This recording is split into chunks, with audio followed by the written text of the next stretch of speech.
નમસ્કાર વિદ્યાર્થી મિત્રો, હું છું નિશાંત કતીરા અને આ વિડીયોમાં આપણે શીખવાના છીએ સ્વાધ્યાય 7.1 ના છેલ્લા બે સમ દાખલા નંબર 9 અને 10. બંને સમ્સ બહુ ઇન્ટરેસ્ટિંગ છે અને જો તમે અગાઉનો વિડીયો જોયો હશે દાખલા નંબર 7 અને 8 નો, તો આ સમ્સ તમારાથી થઈ પણ જશે. તો પ્લીઝ જાતે ટ્રાય કરજો. વિડીયો નહીં જુઓ તો ચાલશે, અથવા વિડીયો જુઓ તો સમ રકમ જોઈ વિડીયો પોઝ કરી નાખો અને ટ્રાય કરો તો થઈ જશે. મને વિશ્વાસ છે તમારા ઉપર કે તમે કરી શકો છો. બસ શરૂઆત કરવાની વાર છે. ઓકે, સ્ટાર્ટ કરો, એન્ડ સુધી પહોંચી જશો જોજો. અને 7મો ને 8મો સમ જે અગાઉના વિડીયોમાં ભણ્યા છીએ એ બહુ મોસ્ટ ઇમ્પોર્ટન્ટ છે. ખાસ આવડવા જ જોઈએ, સ્પેશિયલી 7th and 8th સમ. દાખલા નંબર 9 પણ સરસ દાખલો છે.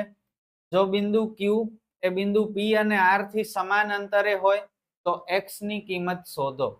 ત્યારબાદ QR અને PR નું અંતર પણ શોધો. તો બહુ સરસ દાખલો. અહીં બિંદુ Q એ બિંદુ P અને R થી સમાન અંતરે છે. જો અહીં હું એક રેખાખંડ દોરું છું, બિંદુ P અને R, અને અહીં બિંદુ Q છે. બિંદુ Q એ બિંદુ P થી અને R થી સમાન અંતરે છે, એટલે જેટલો QP થશે એટલો જ QR થશે. એટલે કે QP અને QR ઇક્વલ થશે. ઓકે, તો બસ આ જ મેઇન કન્સેપ્ટ છે. હવે આપણે સમ કરી.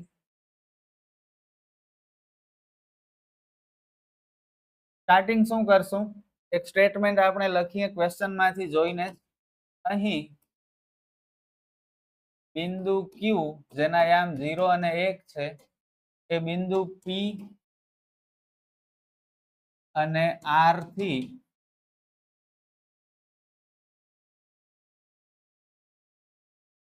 સમાન અંતરે છે. તેથી QP બરાબર QR. ઓકે, હવે અંતર સૂત્ર માટે આપણે બંનેનો વર્ગ કરી નાખીએ. QP નો વર્ગ બરાબર QR નો વર્ગ. હવે સૂત્ર, જો વર્ગ કરીએ છીએ એટલે વર્ગમૂળની નિશાની નહીં કરતા. જો વર્ગ ન કરીએ તો વર્ગમૂળની નિશાની કરવાની, અને જો વર્ગ કરી નાખીએ તો તમને ખબર છે વર્ગમૂળનો વર્ગ કરવાથી વર્ગમૂળ દૂર થઈ જાય, તો વર્ગમૂળની નિશાની નહીં આવે. x1 - x2 નો વર્ગ પ્લસ y1 - y2 નો વર્ગ. એવી જ રીતે QR માટે સેમ ફોર્મ્યુલા. હવે QP ને જોઈને મને કિંમતો જોઈએ. લખાવી શકશો? જો અગાઉનો વિડીયો જોયો હશે તો આવડતું હશે. QP ને જોઈને x1 x2 y1 y2 જોઈએ. આ Q છે, આ P છે. તમને ખબર છે આગળ હોય તે x યામ, પાછળ હોય તે y યામ. તો x1 0, x2 5, અને પાછળ વાળા y1 1, y2 -3.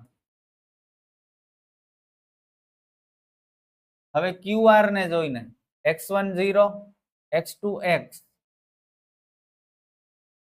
y1 1, y2 6.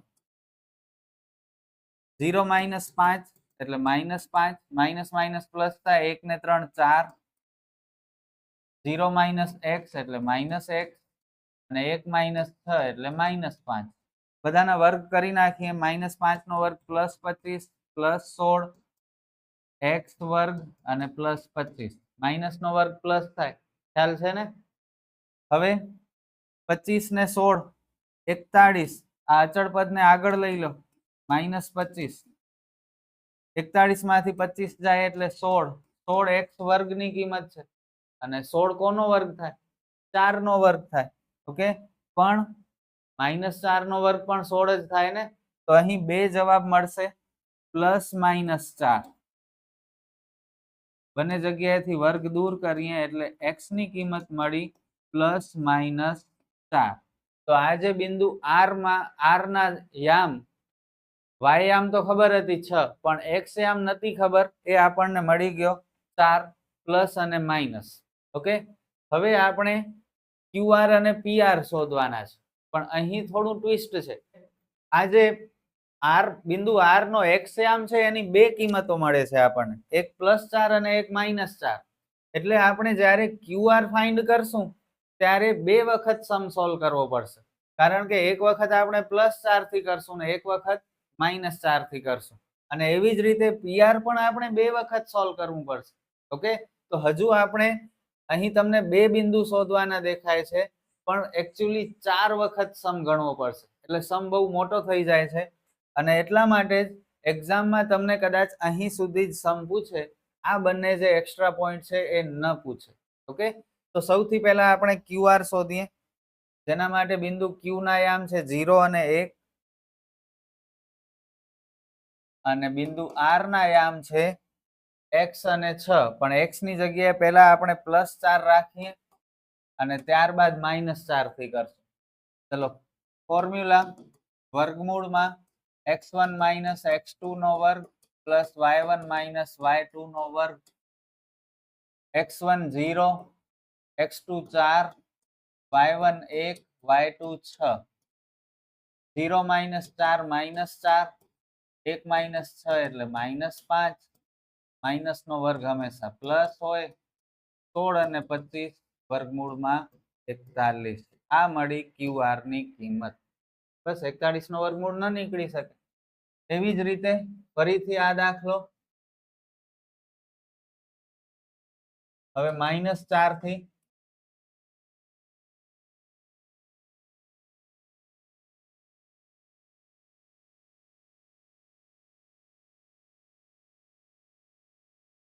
x1 0 -4 1 -6, minus minus plus 0 + 4 4 અને આ -5.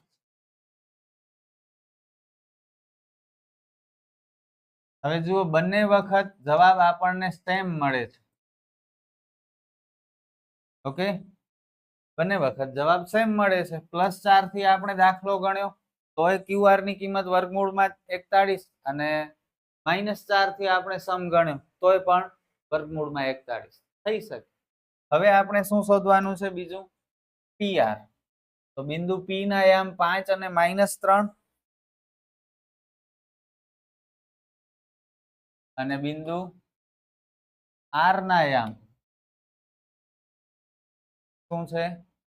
પેલા 4 અને 6 લઈએ, પછી બીજી વખત -4 અને 6 લેશું.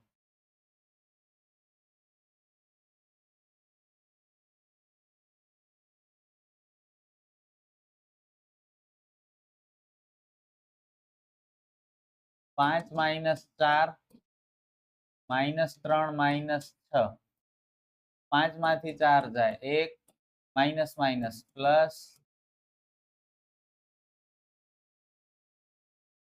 બ્યાસી. 82 નું વર્ગમૂળ નહીં નીકળી શકે. કદાચ આના આપણે અવિભાજ્ય અવયવ પાડશું ને તો 41 × 2 થશે. બંને એક એક વખત આવે છે એટલે એઝ ઇટ ઇઝ રહેવા દો. PR ની વેલ્યુ વર્ગમૂળમાં 42. હવે આપણે આ જ દાખલો ફરીથી ગણી. તમે કહેશો સર બીજી વાર ગણવાની શું જરૂર છે? જેમ અગાઉના સમમાં બંને વખત જવાબ સેમ આવ્યો હતો એમ આ વખતે પણ સેમ જ આવશે. તો બીજી વખત આપણે નથી ગણતા. શા માટે મજૂરી કરીએ છીએ? પણ જુઓ જરા, સેમ આવે છે કે નહીં. પહેલેથી એઝ્યુમ કરી લેવું બહુ ખોટું છે. આને ઓવર કોન્ફિડન્સ કહેવાય. ઓવર કોન્ફિડન્સમાં ક્યારે નહીં જવાનું, લડી લેવાનું ઓલવેઝ. 5 મિનિટ વધારે લાગશે ને, શું ફરક પડવાનું છે?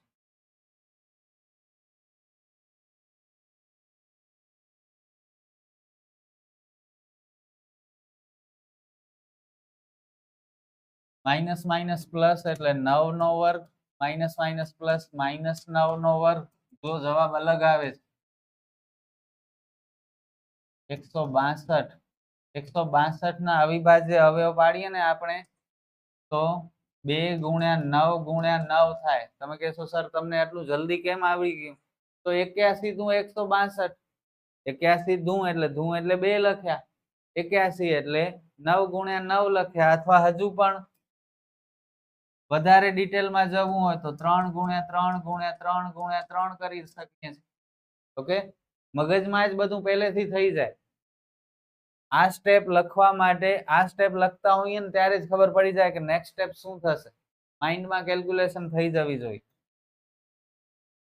ચલો 2 એક વખત, 3 નો વર્ગ, આ જોડી બની, આ જોડી બની, 3 ગુણ્યા 3 વર્ગ છે એટલે 12 નીકળશે. તો PR ની કિંમત કેટલી મળી આપણને? 9 વર્ગમૂળમાં 2. હવે આપણો સમ કમ્પ્લીટ થયો. મોટો સમ હતો, ઓકે, પણ એક્ઝામમાં અહીં સુધી જ આવી શકે છે, અથવા કોઈ એક સમ આવે. આ 2 સમ પૂછ્યા ને એના બદલે કોઈ એક પૂછી શકે. ચલો આગળ વધીએ. લાસ્ટ સમ સ્વાધ્યાય 7.1 નો, અને બહુ ઇન્ટરેસ્ટિંગ સમ. એક બિંદુ છે જેના યામ x અને y છે. આ બિંદુ એ બાકીના બીજા 2 બિંદુઓથી સમાન અંતરે છે. જો બધા સમ એક જેવા જ છે, સમાન અંતર વાળા છે. તો x અને y વચ્ચેનો સંબંધ મેળવો. સંબંધ મેળવવાનો છે આપણે અહીં, ઓકે. અંતર બંતર કઈ નથી શોધવાનું. જુઓ કેમ થશે. આને આપણે બિંદુ m નામ આપી દઈએ, આ બંને બિંદુને a અને b નામ આપી દઈએ. ધારો કે બિંદુ m એ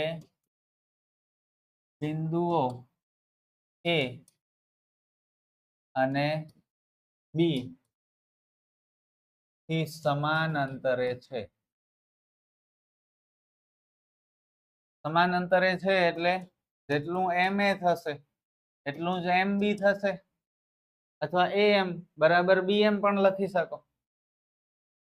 અંતર સૂત્ર માટે અહીં વર્ગવાળા સૂત્રનો ઉપયોગ કરી, એટલે કે વર્ગમૂળ નહીં કરીએ, બીજું કઈ ફરક નથી. x1 - x2 નો વર્ગ પ્લસ y1 - y2 નો વર્ગ. બીજી વખત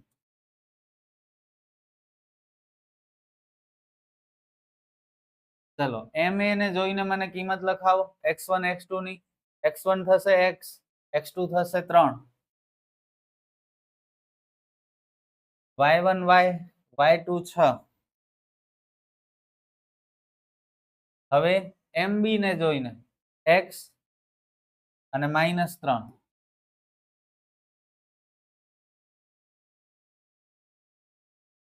y અને 4. હવે જુઓ શું થાય છે. માત્ર આ માઇનસ માઇનસ પ્લસ કરવું છે આપણે, એના માટે આખો સ્ટેપ ફરીથી લખીએ છીએ, ઓકે. ભલે એક સ્ટેપ વધારે થાય પણ ભૂલ તો નહીં થાય, ઓકે. માર્ક તો નહીં કપાય. હવે અવયવ પડે છે. જુઓ, જ્યારે કૌંસની અંદર એક ABCD નો અક્ષર હોય, કોઈ પણ લેટર હોય, ત્યારે આખા કૌંસનો વર્ગ કરવું હોય તો અવયવ પડે. તમને ખબર છે ક્યાં અવયવ? a - b આખા કૌંસના વર્ગના અવયવ. યાદ છે ને? આ દાખલા નંબર 7 અને 8 માં પણ આવતા હતા. કરાવો ચલો. પ્રથમ પદનો વર્ગ, જે નિશાની હોય એ નિશાની, નિયમના 2 ગુણ્યા પહેલું પદ ગુણ્યા બીજું પદ વત્તા બીજા પદનો વર્ગ, પ્લસ અહીં પણ એ જ અવયવ, પ્રથમ પદનો વર્ગ માઇનસ નિયમના 2 ગુણ્યા પહેલું પદ ગુણ્યા બીજું પદ વત્તા બીજા પદનો વર્ગ, બરાબર પ્રથમ પદનો વર્ગ વત્તા નિયમના 2, પ્લસ હોય વચ્ચે તો પ્લસ કરવાનું, ઓકે. નિયમના 2 ગુણ્યા પહેલું પદ ગુણ્યા બીજું પદ વત્તા બીજા પદનો વર્ગ, પ્રથમ પદનો વર્ગ માઇનસ નિયમના 2 ગુણ્યા પહેલું પદ ગુણ્યા બીજું પદ વત્તા બીજા પદનો વર્ગ. આ એક જ સ્ટેપ છે. હવે કૌંસ ખોલી નાખીએ. x વર્ગ 2 તેરી -6x, 3 નો વર્ગ 9, y વર્ગ 2 છક -12y પ્લસ 36 બરાબર x વર્ગ 2 તેરી 6x પ્લસ 9 પ્લસ y વર્ગ 2 ચોક 8y પ્લસ 16. 4 વખત અવયવ પાડ્યા આપણે. સમજી શકો છો ને? તો કરવું પડશે. જુઓ, તમે કહેશો કે સર આ તો હવે બહુ બોરિંગ છે ને અમને નથી મજા આવતી ને કંટાળી ગયા, તો એ નહીં ચાલે. માર્ક લેવા છે તો મહેનત કરો. એક જ રસ્તો છે તમારી પાસે. હવે તો સમ ઓલમોસ્ટ કમ્પ્લીટ થવા આવ્યો છે. ઉલટાનો નાનો સમ છે. જુઓ, બંને સાઈડ કઈ કોમન હોય તો કટ થશે. તમને ખ્યાલ છે. આ x વર્ગ ઉડી ગયા, આ y વર્ગ ઉડી ગયા. હવે બચ્યા શું? લેફ્ટ સાઈડ શું બચ્યા જુઓ, માઇનસ. બધાને એક કામ કરીને લેફ્ટ સાઈડ જ લઈ આવે. ઓકે, બધાને આપણે લેફ્ટ સાઈડ લઈ આવી. -6x plus 9 -12y plus 36. કઈ નથી કરતા, ફરીથી બધું લખી નાખીએ જે બચ્યું છે એ, એટલે કન્ફ્યુઝન ન થાય. અને પાછળ જે છે બારે રખડે છે બધા, એમને અંદર બોલાવી લઈએ. 6x આગળ આવશે તો માઇનસ થશે, 9 આગળ આવશે તો માઇનસ થશે, -8y આગળ આવશે તો +8y થશે, અને 16 પણ આગળ આવશે તો માઇનસ થશે, બરાબર 0. પાછળ હવે કઈ નથી તો 0 મૂકી દો, તો બધા જ નંબર્સ બરાબરની આગળ આવી ગયા. હવે x વાળા પદ ભેગા કરો, -6x ને -6x -12x. y વાળા ભેગા કરો, -12y ને +8y, માઇનસ પ્લસ માઇનસ, 12 માંથી 8 જાય 4, નિશાની મોટાની. અચળ પદ ભેગા કરો, આ +9 -9 તો એમ જ નીકળી જાય છે. 36 - 16 20, બરોબર, સમ ઓવર. પણ જનરલી પહેલો પદ ક્યારે માઇનસમાં ન જોઈએ, અને જો હોય તો બધા પદની નિશાની બદલી નાખવાની.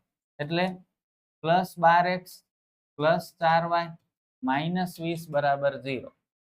હજુ પણ જો ધ્યાનથી જોશો આ સમીકરણને તો સ્મોલ બની શકે છે. કેવી રીતે કયો મને? બધાને તમે 4 વડે ભાગી નાખો,